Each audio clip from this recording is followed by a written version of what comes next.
আজকে খুব চিপস খেতে ইচ্ছে করছে, তাই বাড়িতে আছে কাঁচা কলা। এই কলা দিয়ে আজকে চিপস বানিয়ে আপনাদের সঙ্গে শেয়ার করছি। দোকানে যে চিপসগুলো পাওয়া যায় সেই চিপসগুলোর মধ্যে বেশি হাওয়াই থাকে, চিপস আর থাকেই না ধরতে গেলে। তো আজকে আমি বাড়িতেই ট্রাই করব। আপনারা দেখতে থাকেন ভিডিওটা আর আমার পাশে থাকেন। কাঁচা কলাগুলোকে আমি ছিলে নিচ্ছি।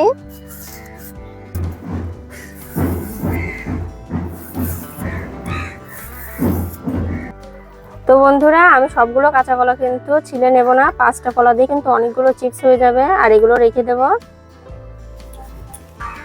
কিছুটা তেল গরম হতে বসিয়ে দিয়েছি, তেলটাও কিন্তু গরম হয়ে গেছে। এখন চিপসগুলো ভেজে নেব। এরকম একটা গ্রেটার নিয়ে নিয়েছি। আমি গ্যাসের ফ্লেমটা মিডিয়াম রেখেছি। আমি 2 রকমের চিপসের শেপটা করে নেব। তার জন্য প্রথমে আমি করে নিচ্ছি গোল।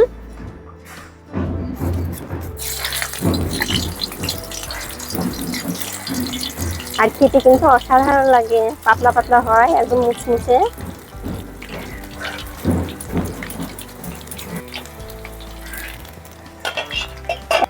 একটা কলাতে দেখলেন কতগুলো হলো।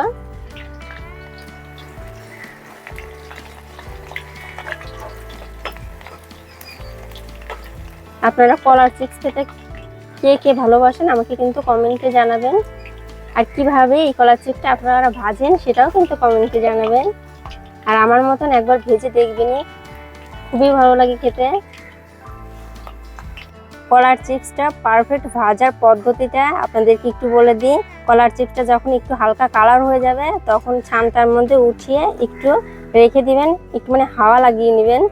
তারপরে আবার তেলের মধ্যে ছেড়ে দিবেন, তাহলে কিন্তু মুচমুচে হবে কলার চিপসগুলো আর খেতে ভালো লাগবে। দেখুন আমি কিভাবে করছি। এই সবগুলো ছানটার মধ্যে উঠিয়ে নিলাম, একটু তেলটা ছড়িয়ে নিলাম। তেলটা ছড়িয়ে আবার তেলের মধ্যে দিয়ে দিলাম, তাহলে কি মুচমুচে হবে কলার চিপসগুলো। চিপসটা কিন্তু ভাজা হয়ে গেছে, এখন তুলে নিচ্ছি।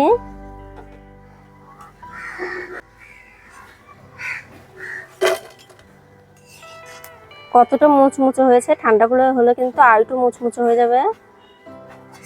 চিপসগুলোকে এখন লম্বা শেপ করে আপনাদেরকে একটু দেখিয়ে দিই।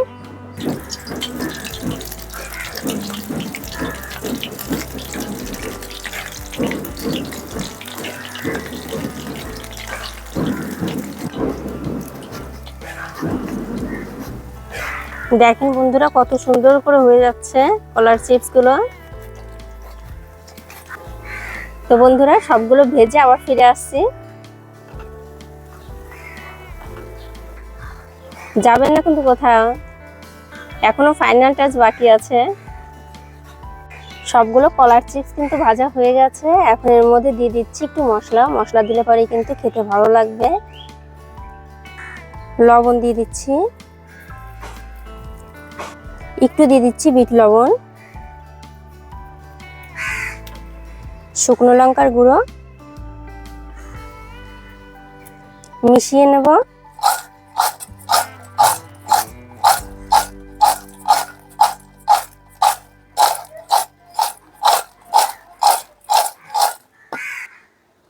আওয়াজ শুনে হয়তো আপনারা বুঝতেই পেরেছেন যে কতটা মুচমুচে হয়েছে। তাও আমি একটা ভেঙে দেখাচ্ছি আপনাদেরকে।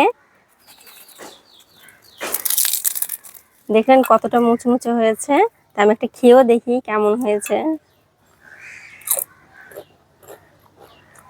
দোকানের চিপসের মতন হয়েছে, একদম খুবই ভালো লাগলো। আপনারাও একবার বাড়িতে ট্রাই করেন। আর আমার এই রেসিপিটা আপনাদের কেমন লাগলো অবশ্যই কিন্তু কমেন্টে জানাবেন। আর চ্যানেলটাকে সাবস্ক্রাইব করে রাখবেন এরকম নতুন নতুন রেসিপি পেতে।